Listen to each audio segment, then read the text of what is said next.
Welcome to the podcast. It's the best podcast in the world.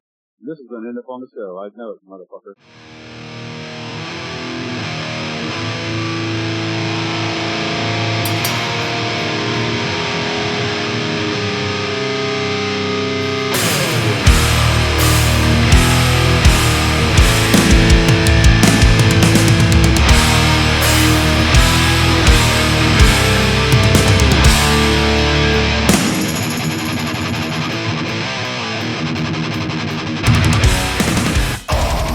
What's up, ladies and gentlemen? Welcome to episode 123 of Epitome of Stupidity, your favorite allegedly metal podcast. Actually, no, scratch that. Today, we don't need the allegedly, because if you heard the intro song there, Never Known Peace by Doomsday, you know that there's plenty of fucking metal there, and it's all the thrash and fucking goodness.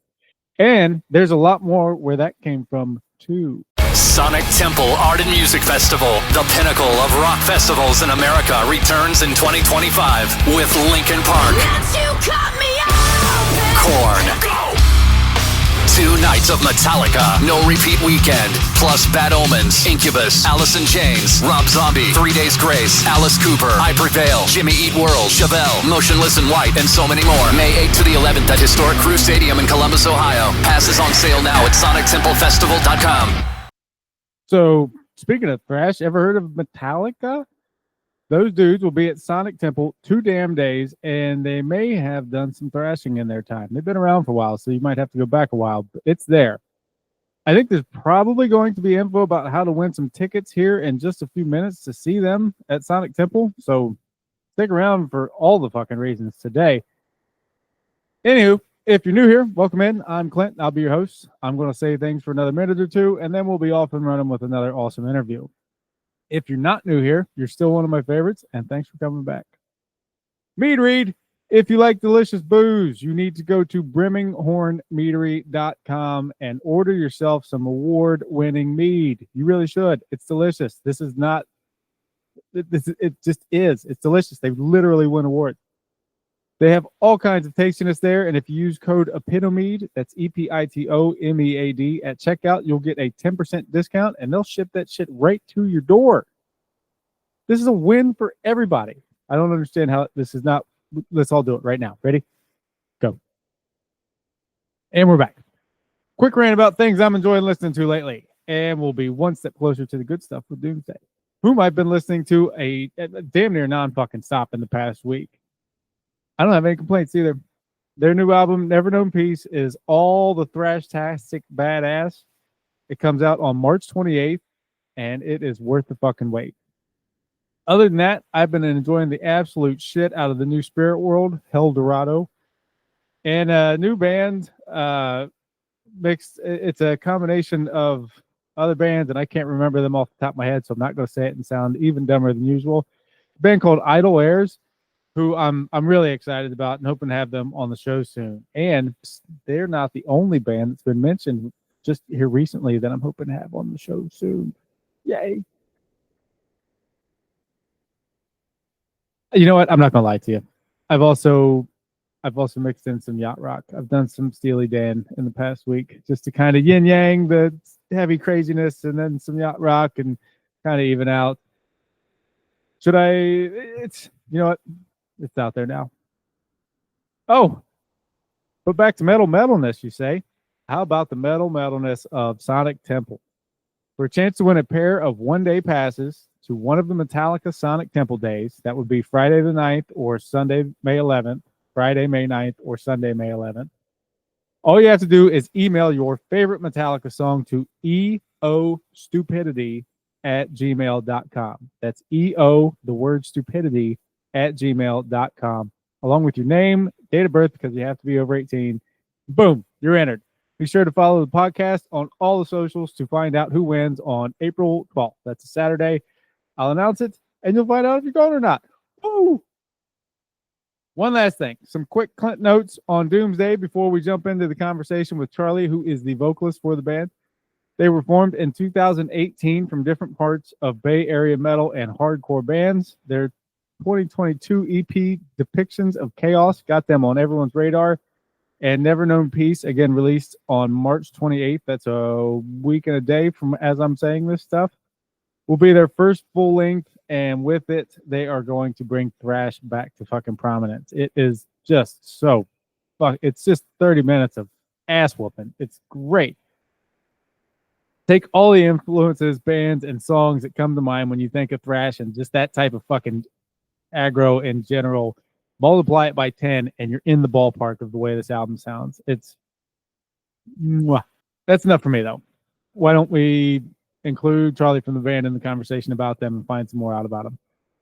Thrash phone sounds. Go. Ring. And he answered. On the line with me today is Charlie of fucking Doomsday. Charlie, how the hell are you, and where are you calling from? I'm doing better now that I'm talking to you, man. I'm over here in San Jose, California, with my 3 cats. You know, What are their so I'm names?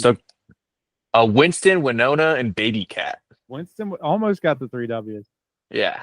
I am writing down your cat's names. What are you listening to lately? Lately, a lot of Japanese city pop. You know, just like Didn't see that old coming. stuff. Stuff from like the 80s and 90s. Really like it. Just like that. There's something special about that music. I don't know what it is about it. I just love it a lot. That is, we've officially hit the over on Japanese city pop references in my life. So, as mentioned, we've got Charlie, who is vocals for Doomsday. Rounding out the band is Eddie on drums, Ryan and Big Rob on guitars, Glendon on bass.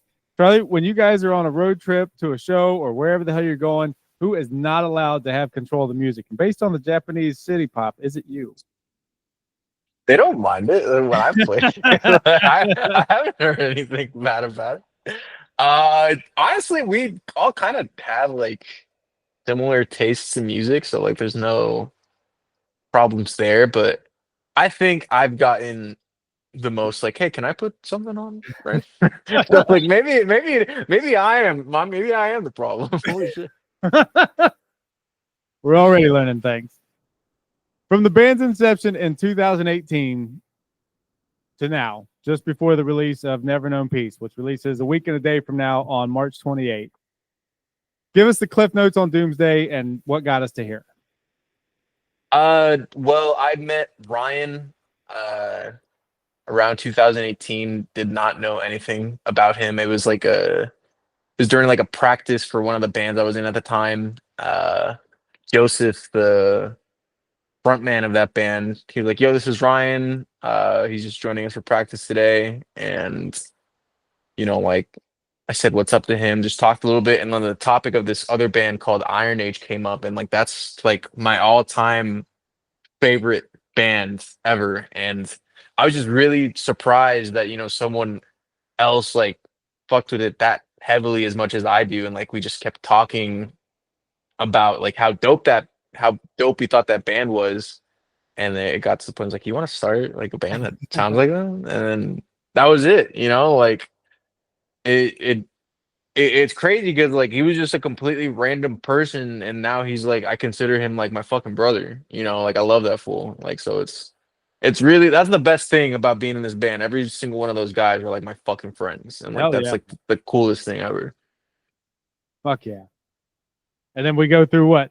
2-3 EPs, and now we're just a couple days away from the first full length. And I mean, World Takeover can't be but just over the horizon, right? And shit, I hope so. But like, yeah, like it's nuts. Like, there's like one demo that like I'm pretty sure you can find it on YouTube somewhere that like was the first thing that we did in 2018. But yeah, just a bunch, like 2 actual EPs and like just singles and promos here and there. It's like kind of crazy that it got to this point. Like, we're actually doing like an actual debut album. Like, in my head, it seems like, oh, fucking finally, you know, like it's like 5 or so years without like actually doing like a proper piece of like of a release. Like, seems a lot, but like, I mean, I'm super happy like with what we're putting out. Hell yeah, man. I've seen you guys talk about influences a lot, and I've seen Iron Age mentioned, but I've also seen that it's very specifically noted that early Metallica are the influence here. So two things from there. Does that mean you're not Saint Anger fans? And who are the other? That snare is dope. I don't know what I don't know what you're talking about. Yeah, like we're very like forward about the group of bands that influenced us. It's definitely Iron Age, Metallica, Slayer, and Sepultura. Like it has like there's no obviously there's more, but like if I had to put like pen on paper like bands that if they didn't exist, this band wouldn't happen. It is those four. Are there some other surprising, maybe non-metal influences that are hidden in there somewhere? Like a bunch of hardcore bands, you know, for Ryan, definitely like Terror and Trapped Under Ice for him. But like for me, like for this band, like I can't help but like want to like, you know, do like those fucking Hetfield like style shit or like Tom Araya, like it, throughout the album, like like I just straight up just steal like or just like do like my best like tribute to it, but still trying to keep to myself of like those vocal styles. And like there's no possible way that I couldn't like do that or like not do that with it with this album or with this band in general. Well, speaking of your vocal styles there, what was it that made you want to give vocals a shot, and when did you realize that fuck yeah, I've got the chops for this? Well, I was shit on bass, like, like in the other band that I was like with Ryan and stuff like that. I was like really bad on that, and like I was like more of like I liked coming up with lyrics and like stories and stuff, anyways. Like, and I, you know, Ryan is like was already such an amazing guitarist. Like when I first met him, and now he's like metamorphosized into like this savant level like guitar player. Like so like there wasn't anything left for me to do that I you know that like I can sing. I feel like very confident in like my ability to like at least like scream and shout and stuff. So like there wasn't anything else. Like now like I'm playing bass in another band. Like it's kind of like my redemption. Like and like I'm not doing too bad in that. So like Got there eventually. yeah, exactly. Where did the name Doomsday come from? Dude, straight up, that is like the least important part of this band. It was just I remember like we were in Ryan's like place. He was writing and I was just scrolling like a list of bands that like names or ideas of like, yo, this band hasn't like this name hasn't been used in X amount of years. So, like, you know, this band and stuff like that. Like originally it was gonna be like our first idea that we really wanted was Twisted Faith, which is an Iron Age song. So like we were about to go that, and then like I Doomsday popped up and like, yo, this like Doomsday hasn't at least at the time I thought, you know, there hasn't been like an active Doomsday. I was like very surprised. And then like so like okay, Doomsday, that's dope. Single letter word, boom, let's do it. And then like a little while after, and I was like, hold, there's like a million Doomsdays that are playing. What the fuck was I thinking? Like, oh, but like it's kind of cool to think about. Like, at least like I hope that we are the Doomsday. You know, I don't think any other band named Doomsday has like been this active. So that's pretty cool. I'm just hoping we don't like get sued, but like I like DC with like their character or like you know. So I'm pretty sure it's DC. I'm like 90% sure that it's DC. Like so. You guys exemplified Doomsday for me at this fucking point. Fuck yeah. What speaking of exemplify, since that's the word I have here, what song best exemplifies who and what Doomsday are? What's a good jumping off point? Straight up, just come to a show. Like if you see us play live, like you will understand this band and like why I like this is I call this band Riff City. You know, like this is like it's like we will straight up melt your face. Like we are like I try my best to like be as like active as possible on stage because like you know if if I don't care enough to like not move around in my band and jump and like have fucking fun, then no one else watching us will. You know, like that's like you gotta like I feel like I really believe that you know it's your responsibility as a band to like make people care to like stick around and watch you. Like I've seen like like a couple bands and stuff. And like man, like there people were like kind of like you know like not moving around and stuff like that. It's like you weren't moving around, man. Like you know you like do something, bro. Like even if nobody is like moving like doing anything, like at least make yourself have a good ass time. You know, like that's like the best like advice I guess I could give to any band starting. Like so high energy, fun times, uh your face is getting melted. Those are the few words that I will use to describe the band. Besides the tangent I went on. That's all right. Those are all extra. Glancing through the lyrics, speaking of words, glancing through the lyrics, I see things with death, war, pain, and those are just in the title. It certainly seems like there's plenty of pissed off in there. Care to elaborate on these or any of the other themes on the album? Yeah, I mean like a lot of stuff like when it comes to like thrash, you know, or like just metal in general, like there's like not a lot of I wouldn't say there's not a lot of avenues you can take with the lyrics and stuff like that, but like when you're listening to like, you know, this sort of music, like the first thing your mind is gonna gravitate is like those like topics because like, you know, like those are the emotions, like the shit's carrying out. So like I wanted to do with a couple other different songs, like you know, like be a little bit more vulnerable, like with Never Known Peace, like the title track. That's like about you know me being in like the lowest point in my life, you know, and not knowing what to do, and the only thought that came to my head was like, you know, like I don't want to do this anymore, you know. So I wanted to write about that because you know I don't want to be a band that's like afraid to like talk about you know these sort of things or like just change it up a little bit. But like on the same side of the on the other side of the same coin, like you know the other single we just dropped, Pain Dweller, it's about that same like you know experience of like not knowing what to do but getting up anyways. You know, like you might not be in the best position of your life, but like you know like there's so much more to like you know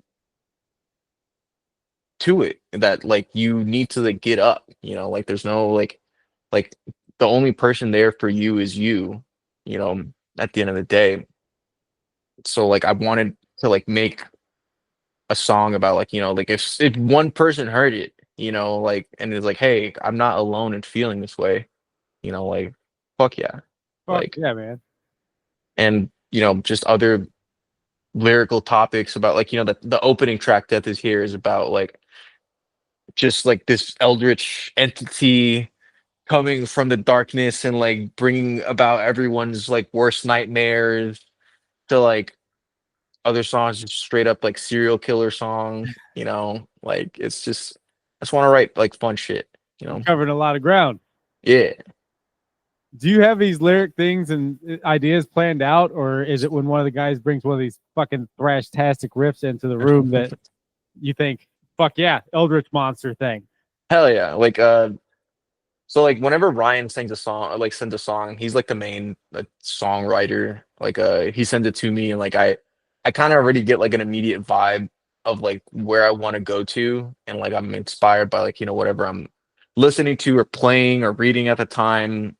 Like a lot of the stuff that like I get inspired by is like Elden Ring, Dark Souls, like Berserk, which is a manga by like Kentaro Miura, and just like things like that, like where it's like general topics of like, just war or like, battle and shit like that, but just make it like visual and like entertaining, like for like a song like The Outlaw. When he first sent that to me, I was playing this game, Red Dead Redemption 2, and I was like, as soon as I heard it, I'm like, okay, I want to be a cowboy. This is the cowboy song. We even put like a vibra slap in that song because I'm like, I have to have the vibra slap. Like I need the going, like, and like I wanted to be very intentional with that song. So like the first few words of that song is high noon, Wild West, iron shines through dust. As soon as you hear that, exactly what you're getting yourself into. So like I feel like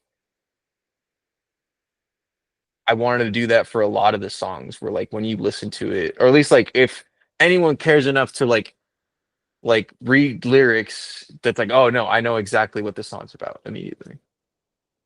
I love there's an album that comes out, I think tomorrow actually, the new Spirit World album, Right. El Dorado. I love the Western plus metal thing. I really struggled with using the Outlaw as the intro outro for today because I just eat that shit up for whatever fucking. Yeah. Dude, I was like, when I first like heard that song, I want to do the cowboy. I was like, man, hopefully Spirit World doesn't. hope they don't. I can't help but not write about this. I'm sorry, guys. Like, I'm not trying to steal your whole thing. I promise. Like, it's the one and done. Like, but I had to get in here. I had to. What? So you mentioned the writing process there. You say Ryan, I think it was, usually brings most of this to the table. What's the dynamic like there? Is there, when there's dissension in the group, when there's a disagreement, are there fist fights, broken beer bottles, or are you guys nice and calm about it? Honestly, there's never been like any issues. I keep asking this question, wanting to find out about somebody dying, and everybody says no, we just get along really well. Like, no, 100%. I'm really lucky because like I've heard like a lot of horror stories with other bands being super controlling, or like like the members just don't mesh with each other that well. But for Ryan, he's like pretty much in charge of 95, maybe even more of the writing. Like he will write something and he'll send it out to the guys, and like this is like a kind of where we're going. If you have any ideas, shoot them. Like he's super open to any like input that anyone wants. But like normally when he sends something, he sends it to me first, because like when we're writing songs, we want to get the vocals in there to like get a better feel of like like what trajectory to go to. And once I have an idea of like of like what I want to do on vocals, like we'll record it and then we'll hear it back, and then Ryan kind of molds the song more around the vocals to see if like there's any like parts where like he likes to call it dead air, where there's no vocals and stuff. Like maybe he'll throw like a little like twang in there, like a little like solo, like something cool in there. And then when that's going, we send it to the guys again. And like if there's any other ideas that anyone has, like we'll toss it in. But the writing process is fortunately like very, very straightforward, because a lot of the duties fall like on me and him, and the guys don't mind it. It was really cool this time though, because like this time around with this album, like we're normally very like to ourselves when it comes to writing. Like like we don't really want any outside input or anything like that. But we were working with Zach Oren this time around, and he's like done work for like a lot of dope bands, like Machine Head, like, which is like, it's crazy that like this guy, like a guy like this, like wants to like work with us. And this time around, like he did our the other EP we did, the self-titled EP, he like mastered and everything. And I remember him saying, "Yo, guys, I understand your sound now. I get it. Let me work with your next release." And like it was so dope hearing that, to like see someone so confident that they get and understand like what we're going to like going for. So like when we were done with like a lot of the writing and vocals and stuff, he had a lot of like ideas too. Like, oh, maybe like, put like do something with the drums here, do something like there, but it wasn't like it was just suggestions, and it was like really cool to like work with someone that kind of gets like the vibe that we're going for with this band. So like that was dope. Shout out Zach. Fuck yeah, man. I think it's Shark Bite Studios, right? Yes, correct. What was the recording process like? Was there like a routine for the days? Was there a set schedule? But yeah, like the recording process this time around, like was really straightforward, really easy. Like we did drums with Zach. I'm pretty sure we did guitars, uh, and bass with him too. I believe it was either that or like we just did it at Ryan's house and then like Zach mastered it and then like we did vocals at Andrew Lee's place. Andrew Lee from Rip to Shreds. He's the homie. We did it in his what he calls the Weeb dungeon. And like that was everything was super, super easy. Everything like just came like about like very naturally and like I thought it was gonna be like a more of a pain because like we were like putting like way more effort this time around, but I was like, oh shit, like this is cake. Hell yeah. How about the album art? Where'd that come from? What was the process there? Because God knows that's going to look fucking awesome on a physical copy. Oh fuck yeah. Like I was looking for art for like I think for as long as we were like recording because like I wanted something very specific. I like to me like even though it doesn't look like the initial idea now, I wanted something like very similar to like the album cover for South of Heaven. Cause like to me that's like the most iconic album cover of all time. Like that's my favorite. It's like there's nothing beating that. It's like crazy looking at that because like you can strip everything away from that album cover, like just the logo, like the name, and like if and you put it like just like a mile away, like you will know that that is that album cover. You know it's South of Heaven. So like I wanted something similar to that, something abstract, something with like a strong like central figure. And then I was looking like for a while, and I was like, man, I can't find anything. Nothing's like hitting me. And then like I was like on Instagram, like one day, like I was about to like just give in and just like I'm just gonna go with something else. And then I saw like a artwork like on like my feed by the Spencer Davey.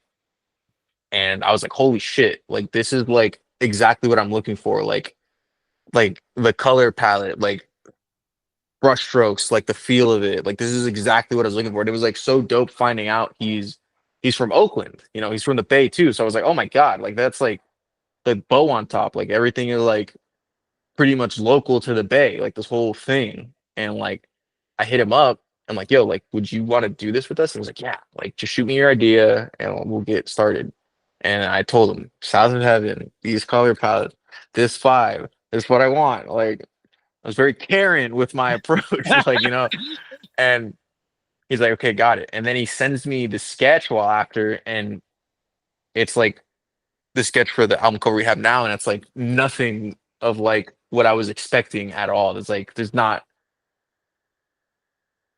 it was like, oh, that's not what I was expecting, but like I like this way more because it embodies like the album name, like what this band has been writing about, and like looking like at his past work, I was like, this is gonna be way better than what I was expecting. Like I don't know why I was like so like adamant trying to like emulate this one thing when Sure.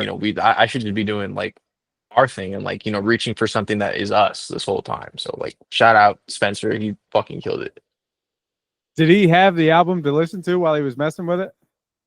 No, like he just had like the album name and like the just like I just want like a prominent central thing anchoring the middle, and he just fucking nailed it. Like he most of the work that he does is like that fantasy like medieval like type thing. So like I mean like what's not knowing peace than like a necromancer raised from the dead, raising more people from the dead. You know, like that's badass. That fucking nails it for sure. Being that the previously released EP that we've talked about there and that demo that Right. kind of made waves, they all got a good amount of attention for a band that's been around since 2018. Do you feel any kind of pressure to I mean, again, I've told you off air, on air, and on air that after listening to the damn thing almost nonstop for 2 weeks, I'm going to go ahead and say you nailed it. It's fine. But did you feel any pressure leading up to it? I mean, like this whole band, like we had like no expectations to begin with. You know, like this wasn't like we just wanted to make a band that sounds like Iron Age. So like to get to this point, like it was just we're just gonna keep doing us and like writing the music that we want to write. You know, so like there wasn't, and if people end up liking it, then even better. You know, like come have fun with us. Like so, like there wasn't any real like sort of like cloud over my head that like, oh, we got to deliver this time around. Like, you know, like I can't like disappoint people. I was like, no, the fuck you. You know, if you don't like it, like I remember like there's one song like off the self-titled EP. It was like "Stay Away From Me." Like, and I just wanted to make like a "fuck you" hardcore song, like our version, and like I was reading like a couple reviews and like how they're saying like it's their least favorite, some people's least favorite track, and I was like, that's yeah, the song's about you, then. Bro. Like, it's not for you, you know. It's like you know, it's If the boot fits, motherfucker. Exactly, you know, stay the fuck away from me. Like, it seems like the album's a pretty intentional lean and mean half hour, get in, whoop oh yeah, everybody's ass and get back out. Was there some tough decisions there with stuff that didn't make the album? so one of the songs, Everyday War, I spent like 3 months trying to figure out lyrics for, because like that song, like the way that Ryan wrote it, to me, like is something that I'm like so not used to with this band. Like I'm like used to writing like a lot of words, you know, a lot of very intentional like things that follow the structure of the riff. And like he went very Sepultura like on that song, and the way that Sepultura does in a lot of songs, it's very like one or two words, like to in your fucking face. And like to me, I'm like, I don't know why that was so hard for me. Like it was like the most difficult thing to like write something more straightforward, because like I was call and response type thing. yeah, like and then the second half of that album, the second half of that song, sorry, like takes kind of a turn, and I was more comfortable writing that, and I was like, man, like do I suck? Like, like, am I like not? Why am I having such a hard time coming up with this? And like, I like put so much effort to like come up with something that I would like, and then it's like towards like the last week of like I was starting to feel like the pressure a little bit because we were wrapping up recording, and like Ryan's like, we can cut the song, like you know, and I was like, maybe we should, and then like as the days were creeping up, I finally came up with something that I was satisfied with. And then like we added like gang vocals, which I feel like that was the missing thing to it. And I was like, this is now my favorite song off the album. Like this is so dope. Like this is like we almost made that one a single. Like we like the another big part that was like difficult with like choosing singles, because we were like every single song, like I feel like hits, like any of these songs could like, you know, be the single. And like, but we had to settle on like we settled on the ones we had now. Like it was gonna be Everyday War over Pain Dweller, the last single that released, but like we wanted like no, we gotta have like the Hesher Battle Vest thrash song. Like because like I want people singing back, like you know, like I want people singing back like for that song. But like Ryan like did a really good job of coming up with like the sound of the album. Like so like these 10 songs, like for him, he crafted it like so well. So like I feel like besides like shit on my end, like nothing was difficult. You know, it was just like a lot of self-doubt of like, you know, like man, like this doesn't sound good. Everything else sounds good. I'm not sounding good. All this bullshit. But like I'm super happy with what we have. Fuck yeah, for good reason, man. All of this is super funny to me because I if I could, I would show you. If I'm lying, I'm dying type thing here.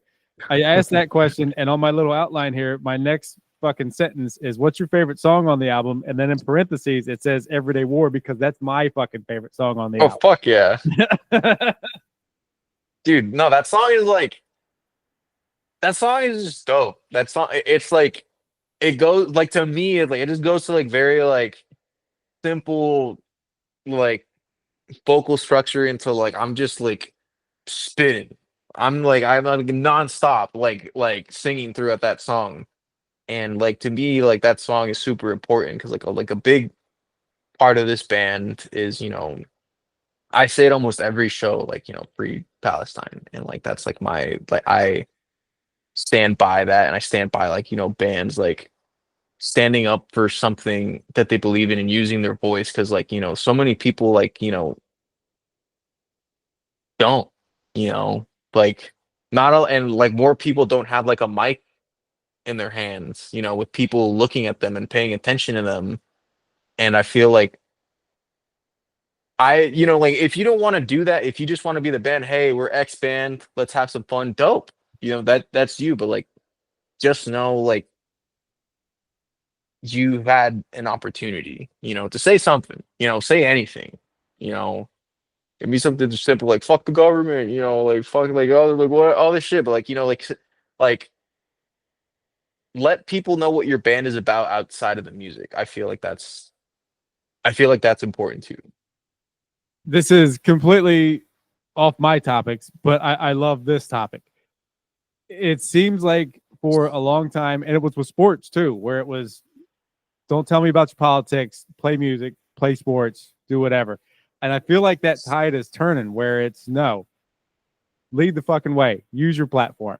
Exactly, and it's like just crazy to hear like don't talk about politics, don't make comments about like X thing. I was like, motherfucker, have you heard the lyrics of the music you're listening to? Like, like come on, bro. Like The be best is real. always when someone misinterprets a Rage Against the Machine song.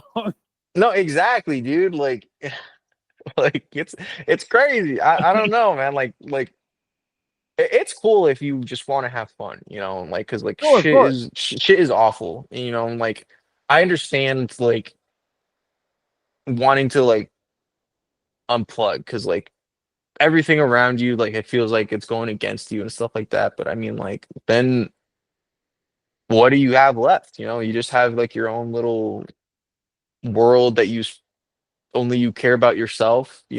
Like who's gonna come help you at the end of the day if you don't like do something to help other people? Sure.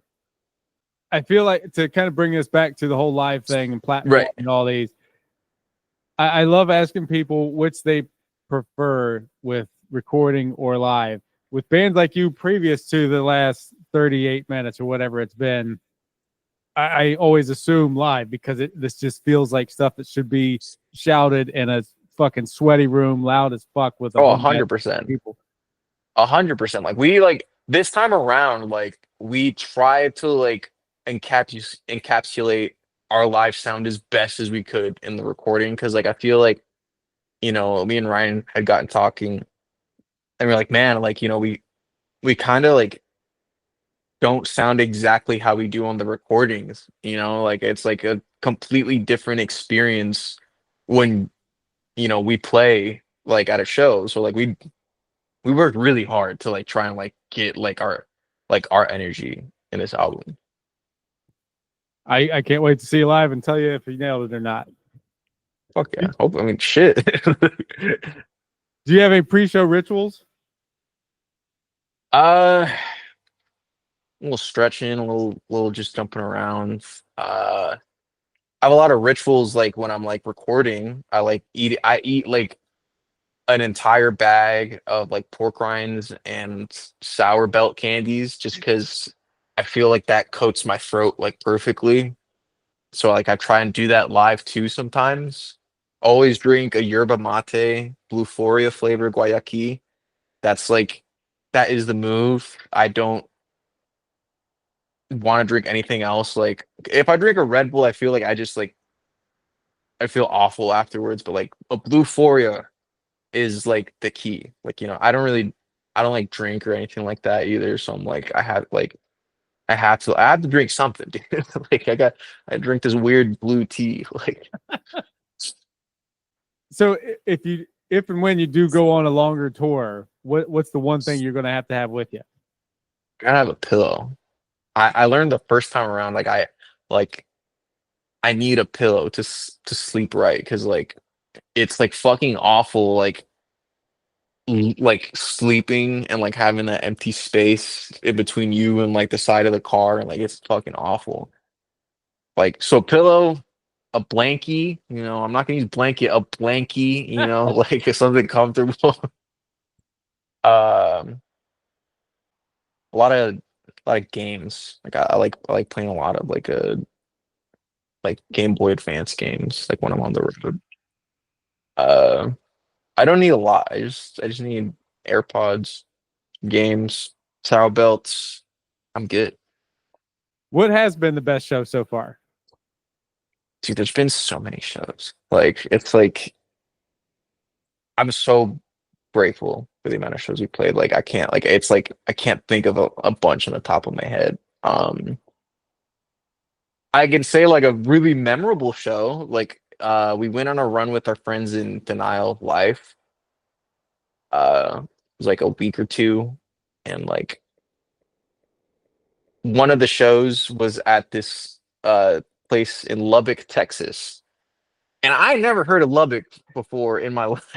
I was like, this is like that's like, you're lying to me, dude. You're yanking, pulling my chain. And we go to the venue, and it's like this really small tattoo shop in this like grassy like lot. And I'm like, okay. We go in, and it's like, it seemed even smaller in the inside than it was the outside. And then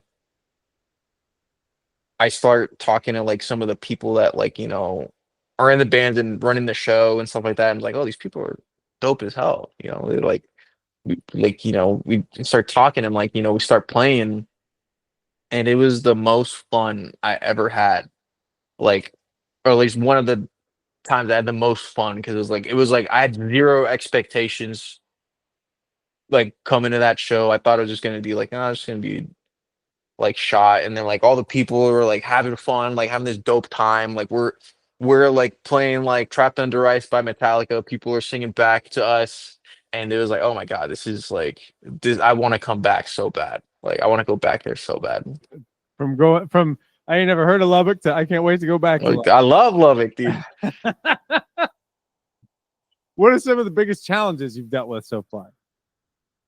Figuring out what we wanted to do as a band, I feel like is the biggest challenge for us, because like I said before, like we had no expectations, coming into this, after Depictions of Chaos came out, our first EP, like we got like a lot of attention that we weren't expecting, a lot of conversations that I don't think we were ready to have, because like we didn't know what we wanted to do as a band, moving forward. And I feel like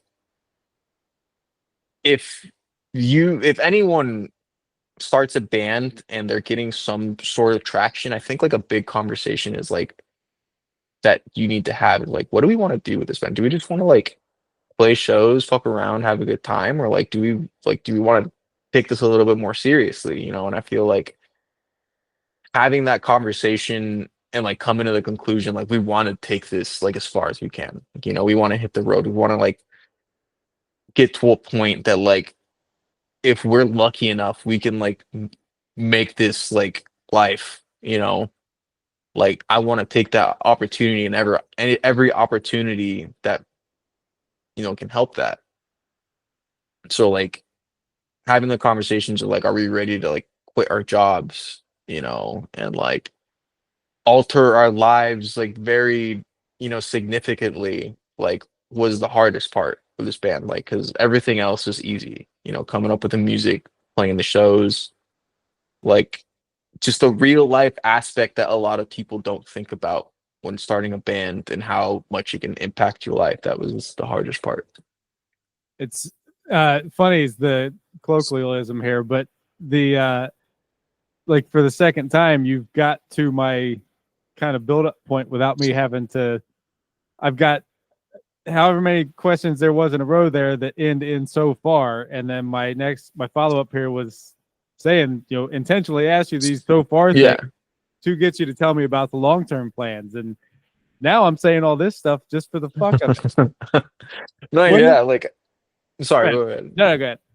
No, I was just gonna like just keep going, like, you know, like at first there was no long term plan because like this is just a hardcore band, you know, like being like, you know, doing like thrash riffs, you know, and now it's like getting to a point that like we have like a genuine shot to like, do way more, you know, and like I'm originally like from Puerto Rico, you know, like I'm not from like California. Like I moved out here when I was 18. I had no idea like about like hardcore or like a music scene or anything like that. I just listened to like Iron Maiden in my dad's car and like I thought like, hey, the Trooper is dope, you know, like this. And to get to this point, like I'm just like I don't want to waste this. Like I don't want to waste this opportunity. Hell yeah, man. Have there been any embarrassing or funny live or recording stories? Shit, dude. I have one, but I don't want to say it because people can look back on it and I'm like, oh shit, that did happen. So no, I won't be saying that one. All right. I'm trying to think of a tamer one. I remember on like the tech. Like, I think it's funny. Like on that run that I mentioned that we did with the Nile of Life. Like I made it a point to slap like our guitarist Rob in the ass every single night for like 12 shows in a row. And it was like I was not soft either, dude. I was like making him fuck up. Like but it was like, you know, like strength through struggle, you know. He's a better guitarist because of me at this point. Because he doesn't know when it's gonna come next now, you know. But he knows it's fucking coming. It's been a couple years, but I mean, you don't know. Maybe in April when we play, like, you know, like a couple love taps will come your way.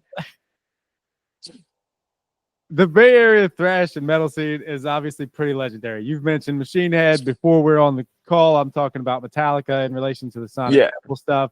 And we were talking Metallica earlier. Yeah. What's it like now? What's it like being a part of it in general?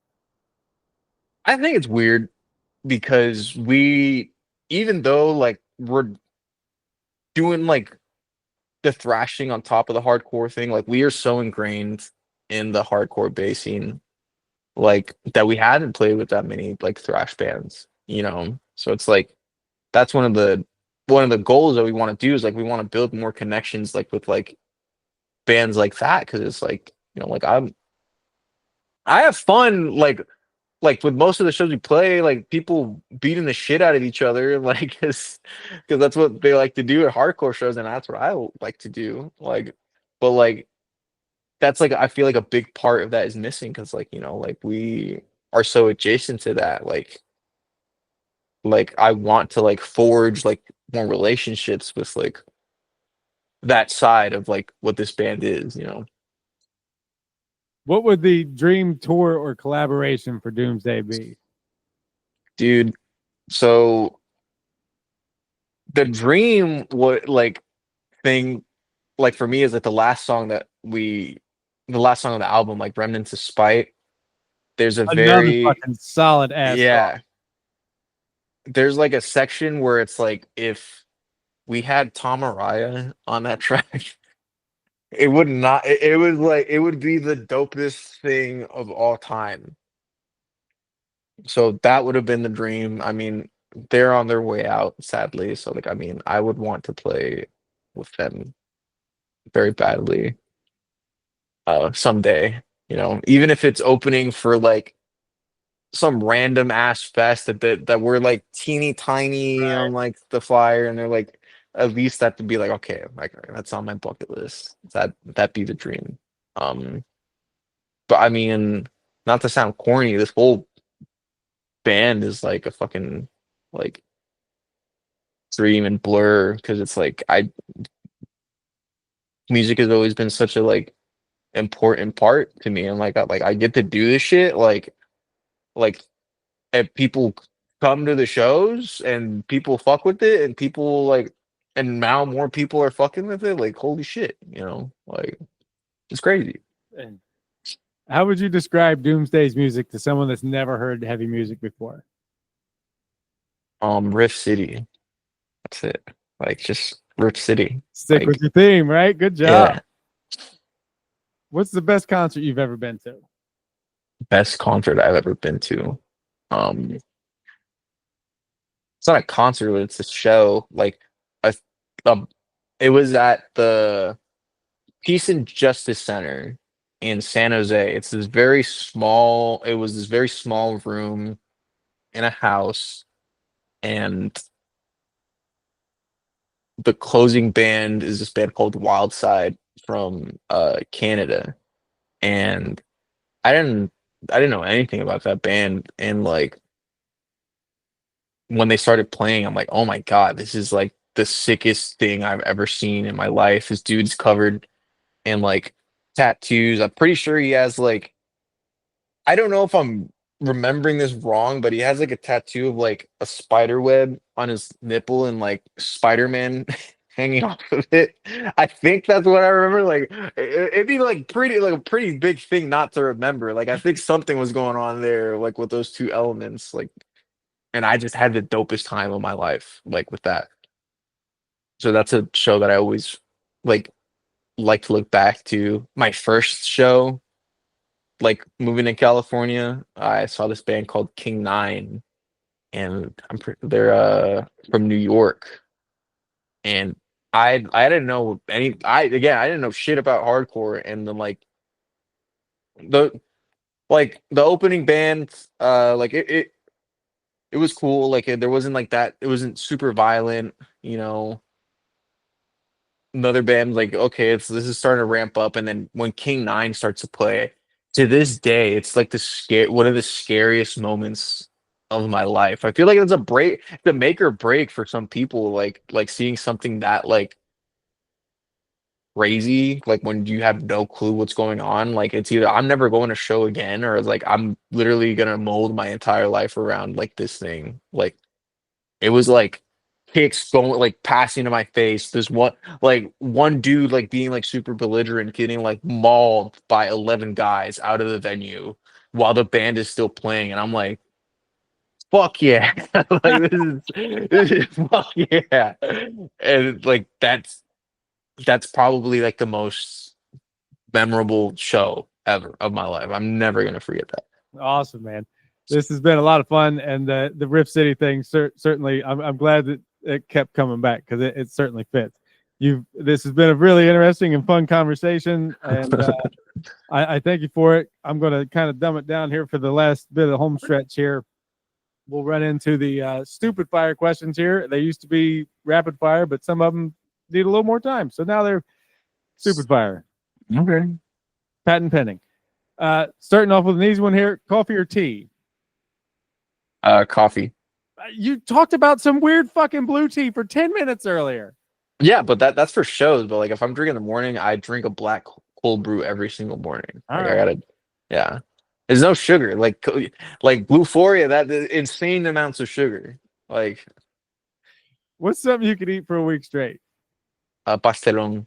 That's a Puerto Rican dish where it's like the best way to describe it is like lasagna, but instead of like pasta and like sauce, it's like sweet plantains as the layers. And like ground beef and all that stuff. It's like my favorite dish of all time. Like it's amazing. If you had to compare your music to a movie, what genre would the movie be? That's a tough one, dude. I was gonna say Rush Hour. It's like So like all an I can action think movie? about. Yeah. If you could ask one animal one question, what's the animal? What's the question? Capybara and like, like why are you so chill? When people have an automatic answer to that, it's the fucking best. What's the song you grew up on that you hope you never fucking hear again? Come Sail Away by Styx. The other side, even though I love Styx, though, but that song, like Dad, he played it just too much, it's dude. enough, man. What's one heavy song everybody should hear? One heavy song that everybody should hear. I'm not gonna go with the obvious answers. I think everyone should hear "Bringing Back the Glory" by Dying Fetus, which is a cover by this band called Next Step Up, and it's like the dopest hardcore cover ever done. Period. I don't care what you say. Like it's so dope. It's so dope. What's scale of 1 to 10? How good are you at keeping secrets? 10 being you're a vault, 1 probably don't tell you things. Like a 9. Yeah? Yeah. What's the first album, not format specific? What's the first album you ever bought? I'm trying to think of like how old I was. I know the album, but I was super young. A Fever You Can't Sweat Out by Panic at the Disco. Is that the I Write Sins Not Tragedies album? Yeah. I will dude. admit that I liked that fucking song for a while. That was a catchy ass song. What's your go-to karaoke song? My go-to karaoke song, if I were to go on karaoke right now, it would be 100% by Bad Bunny and Grupo Frontera. I can sing the shit out of that song. Man, we have covered a lot of ground musically today. I fucking love it. Hell yeah. Sausage links or patties? Patties. No. Links. Links. Almost had it. It's just because the links, like, to me, is a little less greasy, and like there's that bite that the links have that I just like a little bit more. See, but I did have a sausage patty yesterday. I'm going to say a sentence that nobody expects to say, but I think we're talking different kinds of sausage here, because usually the links are super greasy on my end and the patties are nice and peppery and drier. And I don't know, maybe we've got to, you know what, I'm just going to Got to reevaluate. I mean, like, to me, like, there's a lot of more surface to deal with the patty. Like, to me, like, in my experience, I've just had a lot of greasy, oily, like McDonald's. Those aren't too greasy, but just, I guess, like, when I go to a restaurant, I've just had like greasy ass patties. Greasy ass patty. So the last question here is super original. Nobody's ever thought of it before. It's only done on this fucking show. You, Charlie of Doomsday, get sent to an island for the rest of your life. You get to take one album with you. What's the album? Constant Struggle by Orange. My guy had his answer all lined up. At this point, I'd like to say thanks to Charlie for joining me today. Again, their new album, Never Known Peace, comes out March 28th. And I'll tell you the same thing I was told when the album was sent to me. Do not fear the fucking volume knob. When you get a chance to, push play and crank this motherfucker. You will not regret it. Links for the band are in the show description, wherever it is you're hearing this from. Hit the old subscribe button to wherever it is you're hearing this from as well, please and thanks. Also in the show description, you'll find links for the show and its partners, Sonic Temple and Brimming Horn Meadery. Put those links to use. Speaking of Sonic Temple, again, be sure to email your favorite Metallica song to eostupidity@gmail.com for a chance to see them at Sonic Temple. At this point, I'm going to kick it back over to Charlie to introduce the outro song for us. Yeah, this song is our title track, Never Known Peace, off the album Never Known Peace by the band Doomsday, which is the band I'm in.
left in the way.